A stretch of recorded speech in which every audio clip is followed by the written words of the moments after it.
The imperial state crown was first worn by the Queen at her coronation in 1953. It contains stones that tell the whole story of her kingdom, and today adorns an anointed sovereign being taken to lie in state. The King, dressed as a Marshal of the Royal Air Force, with his sister, Princess Royal, the Duke of York, and the Earl of Wessex and Forfar.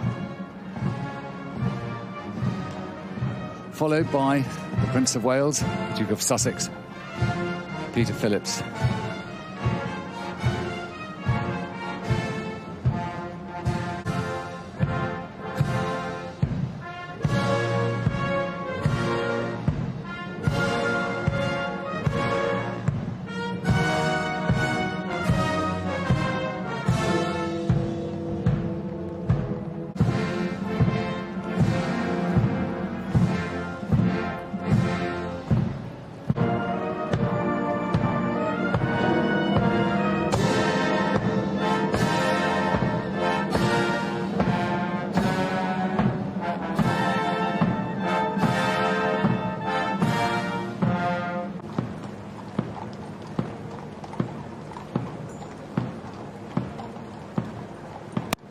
And in the rear rank of that family, the Earl of Snowdon and the Duke of Gloucester.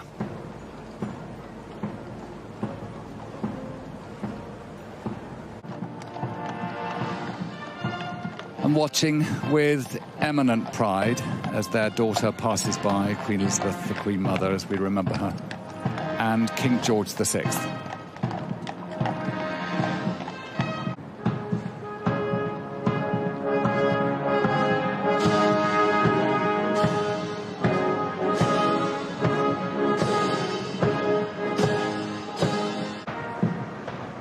The Queen Consort, Princess of Wales,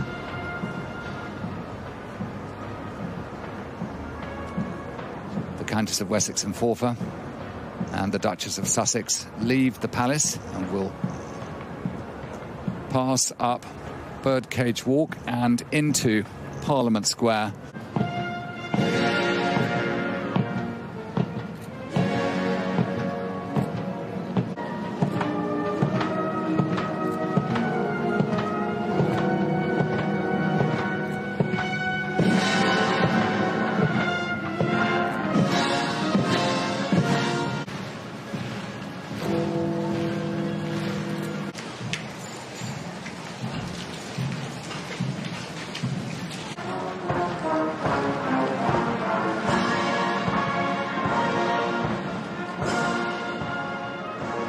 And we can see the massive hall of Westminster waiting to greet the late sovereign.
ruled as sovereign from the moment she took over from her late father, and particularly when she was consecrated to the role at her coronation in 1953.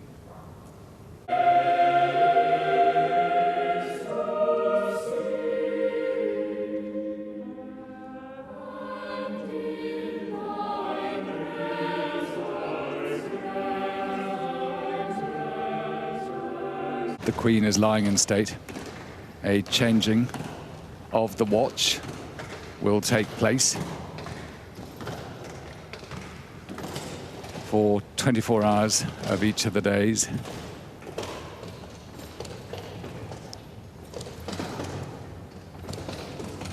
The Honourable Corps of Gentlemen-at-Arms were founded by King Henry VIII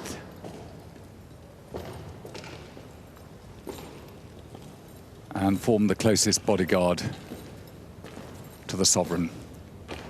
The aim of the Guard was founded in 1485 by King Henry VII. And these officers will turn their swords and rest upon them.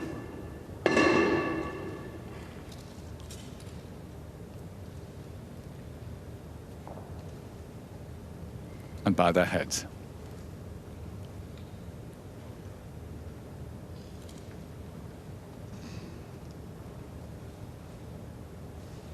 Black Rod leads the Speaker of the House of Lords, Lord Speaker, with Garter King of Arms, and the Speaker of the House of Commons. As the Earl Marshal, the Duke of Norfolk, moves forward to the King. Duke of Norfolk, responsible for all elements of state ceremonial, will organise the state funeral for the Queen in due course.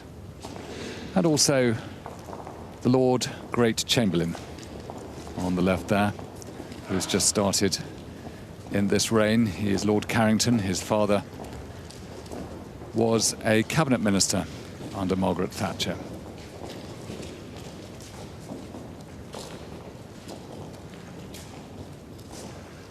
Elizabeth II is lying in state as the King and Queen Consort take leave of this great Westminster Hall built in 1097 by King William II, William the Rufus.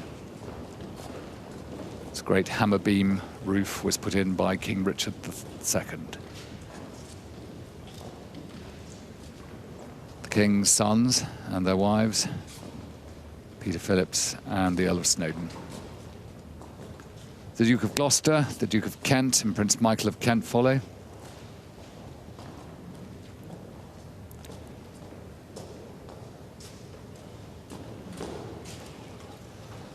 A deeply moving moment for all members of the royal family, thanking the Archbishop of Canterbury, who read prayers and led the worship.